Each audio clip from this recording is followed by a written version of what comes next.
And boom, as far as we're concerned, that was the breakout that says we're now commencing a more accelerated phase. Wow. I mean, it will be the hottest place in the market. And the issue is you should have gotten in already. And if you're going to get in, you better get in now. Well, it's an ongoing trend. And first, in other words, MSA, based on annual momentum of gold, went bearish in 2012 and then went bullish in February of 2016. Nothing since February of 2016, that was like 3 months off the low. Gold then was like $1,140. Nothing on annual momentum since then has changed. It's had ups and downs, but the trend has remained positive. And therefore, long-term basis, we just simply remain bullish. We ignore the sell-offs. They don't last. And I think we've now entered, especially in silver, an acceleration phase where what we've seen, for example, last March of 2024, we put out another signal on gold and silver and the miners that said, okay, the sleepy period we've just gone through, 2020 to 2023, is over. We're going back up. We're going to accelerate. Not full acceleration, but we're going to come up out of the hole. And they did. They surged big. Gold was 2,000, it's now 3,400.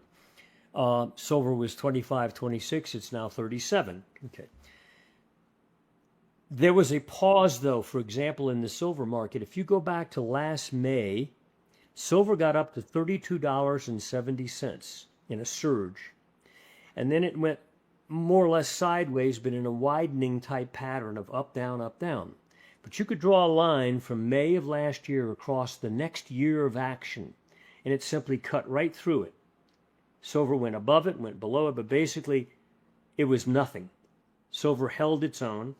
And during that time, our long-term momentum studies showed that it was in a corrective phase, meaning momentum, which got sort of overheated last May, started to correct. And when you look at a momentum chart, there's this perfect, beautiful channel that we were in since May of last year through 2 weeks ago. And when silver came back up recently to 34.90, near its prior two highs at 35, that structure broke out. And boy, within a week or so, we're 37 bucks. I think that's the beginning of an acceleration move in silver that will do two things. Put silver well beyond the old 50 highs, and probably within the next 3 to 5 months that will occur. Meaning something like $60 to $70 would not surprise at all. Not that that's the end of the move. That's just what's likely to unfold in the next 3 to 5 months. I think also during that time, you'll see silver start to outperform gold in a fairly dramatic way. Where silver now, as we know, is very undervalued to gold. And when we technically analyze that spread relationship between silver and its mama market gold, we see the upturn occurring, where silver's starting to break out versus gold. And I think that, plus the acceleration of the price of silver, those combined will create a situation in silver that will be stunning for most people, and will also surprise those who thought gold was going to lead, because I think it's going to be the other way around, though. Same is true with the miners, by the way. There was a mistake by many investors back in early April when the stock market in the U.S. had that puke. We had the little mini crash drop. Well, actually, it was only 20% from the high, but still a sharp drop. They dumped into the commodity complex then too, thinking, well, if the economy is going to be bad, so are commodities. And they treated silver not like it's part of the gold market, but it's part of the commodity sector. So gold pulled back like 3 or 4 or 5%, nothing hardly. And silver dropped from $35 to $27.50 in a matter of like a week or so, most of that occurring in 2.5 days in the end of the first week of April. 27.50, and I no doubt everybody in silver pulled their hair out. Well, all of a sudden now we got to 37, and it's only been what 2 months, basically 2 months. So that was a falsehood. So your question was move with gold.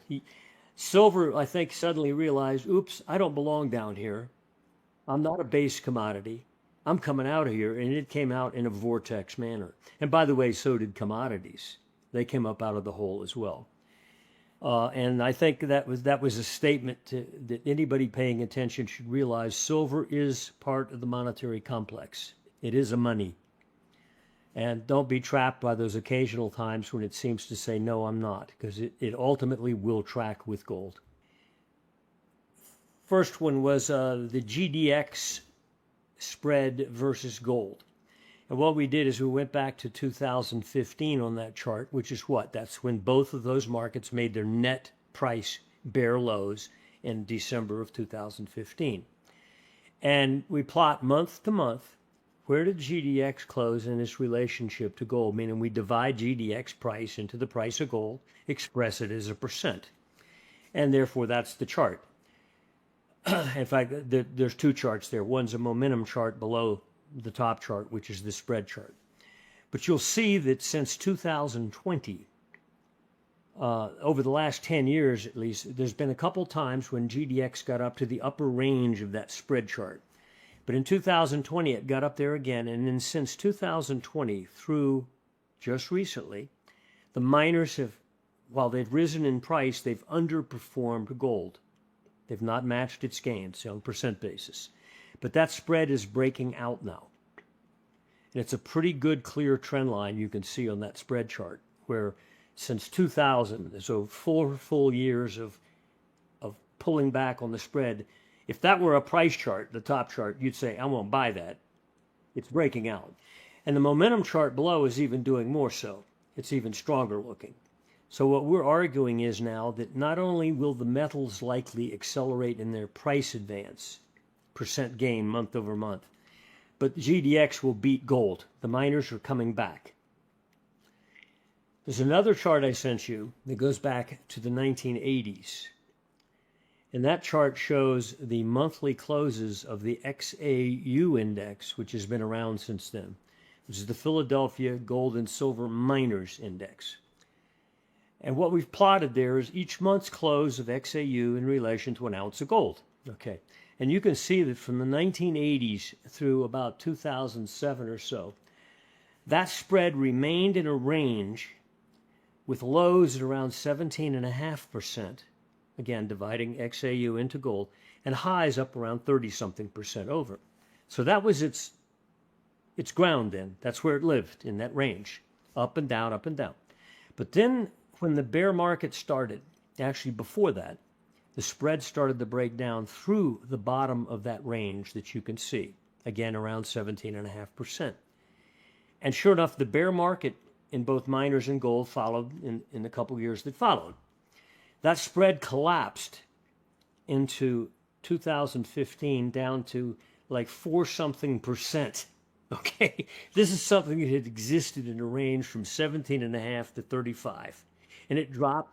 Now, if this were a price chart, and you knew it's not going to zero, I mean, you know, the gold miners aren't going to zero, okay? That spread chart effectively got to zero, and since then, actually the spread is up. We're right now at about 6+% XAU index divided into the price of gold. So it's a couple percent off of its low that occurred 10 years ago, the spread low, which actually means, if you do the math, it's done better over the last 10 years than has gold, even though that spread chart is still laying in that basing action. We think that spread's about to move up out of that base.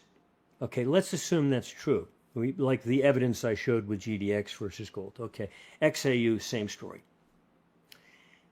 You come up out of that base and you look at that chart of XAU versus gold and treat it as a price chart, and you draw that line at the lows of 1980s, 1990s into 2000. It says, oh, where's resistance? Well, about 17.5%. You come up out of this base on XAU versus gold, and you could triple its relative value to gold. And in other words, if what we've been seeing for 10 years is basing action of the miners versus gold, and they're coming up out of here now, which we assess that they are, the next resistance is effectively a triple from current levels. Meaning, whatever we see over the next year or two in gold, you're likely to see the gold miners double and triple what gold is doing, just to get back to the bottom end of its old reality. Now, what does that mean? It says, well, watch gold, but you want to be in the miners. Similar with silver. Yeah, and gold has done really nothing so far, but it says, my, what a move. Really, the 1980 peak, when we got to 850 gold, was an eightfold move. Okay. The 2000 to 2011 move was an eightfold move. Okay, gold is coming from a bare low at 1,050. Eightfold is like $9,000. Okay, that would only be matching the logarithmic scale move that we've already seen twice in the past 50 years. And those times were far less dynamic, both fundamentally and technically, than now. We have more dynamite in the box right now than ever, in terms of these other. We were talking about these other markets, which will help drive central banks into craziness. Same story. They have. We don't show the chart here, but there's a. If you run a spread of SIL, the silver miner ETF versus GDX, for example. And by the way, GDX does hold some silver miners, so it's got about 6 big miners in it, silver miners, but it's primarily gold miners.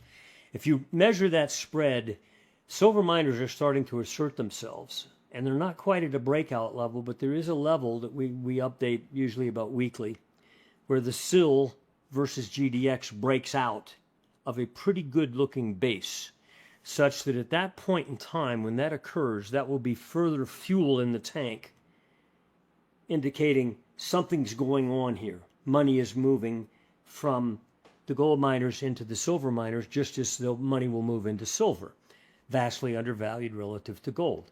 And I think the silver miners, in fact, personally, that's where I primarily am invested. I do have some GDX exposure, but I am primarily emphasis on silver miners. Yeah, not so much the juniors at this point. No, Core, for example, Pan Am, a couple others that I own. And there'll be a point where the juniors will likely suddenly become firecrackers. And usually that will occur when the average Joe investor who's missed this entire move in the miners, been told there's nothing going on there. And in fact, if you measure GDX versus the S&P, it's matched the S&P since 2015. Hard to believe. It's both underperformed and outperformed. But if you take the current measurement, GDX versus S&P, and draw a line sideways and go back 10 years, we're actually slightly higher than we were in 2015 when miners made a low. But it's when money flows out of the stock market seeking a better place to be. And right now we're starting to hear some analysts saying, hey, the gold's working out, and so are the miners, because suddenly you notice the miners have gotten strong. And that attracts late money. And I think you're going to see when that late money comes in, we've got a tiny little market there. Doesn't take much money movement to goose it, a lot. We'll see it on the spread, and I'm not going to try to explain why it's occurring. And, the whys would be what I just said. Money moving into the gold and silver miners, and a lot of that money seeking the lower priced ones, so they can buy more of them. You get the psychological idea there. But the other factor is the silver relationship to gold. If silver's going to suddenly outperform gold, why are the silver miners going to stay below the gold miners? They should do effectively the same thing. And technically, they look poised to do just that. And by the way, on a net price basis, the current surge that we're in the miners in general, like GDX, GDXJ, or SIL, I think it's easy in the next 3 to 5 months that we will exceed the 2011 price peaks. I think that's no issue. And of course, if gold ever does its normal, which is to say an eightfold move, and XAU goes up to 17.5% or triples its current relative value, wow. I mean, it will be the hottest place in the market. And the issue is you should have gotten in already. And if you're going to get in, you better get in now, because in 5 months from now, it's going to be a much higher risk, much more volatility, and you're getting in late. For silver, we've been watching this, as I described, this pattern, and it was a 40-week average momentum, which is like a 3/4, almost a 200-day. But the oscillator had created a tube. You couldn't see it on price. Price was random almost for a year. But momentum had a very disciplined corrective tube it was in, and it broke out of it, getting up to about 34.90 2 weeks ago. And boom! As far as we're concerned, that was the breakout that says, we're now commencing a more accelerated phase. And my measured assumption is, and by measured, I mean I've gone back and looked at prior points in past when silver's gone into acceleration phases, especially relative to gold even. What does it do during that period of time? It's no longer 2 steps up, 1 back, or 4 up, 3 back, like we've had for the last year. It's something like 8 or 10 steps up, 1 back.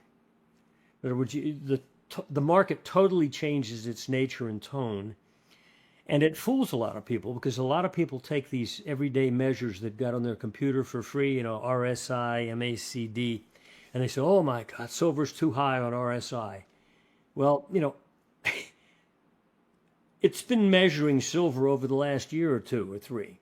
There's this certain norm has set itself into place. So certain readings get up to certain normal overdone levels. In a dynamic market, you could throw those things out the window. And you might get to overbought levels for 4 or 5 months where you think, oh, it's overbought, and it stays there. And meanwhile, price lifts off. So I suggest to people they don't pay too much attention to the norms of the past. I think we're headed into a headline type phase where no doubt there'll be news stories that come along with it after the fact. Like, oh, silver supply demand balance is imbalanced, et cetera, et cetera. It's been that way for a couple years, but now suddenly they recognize it. You know how the news stories are. The event happens, then comes the news story. So I think we're at that point right now.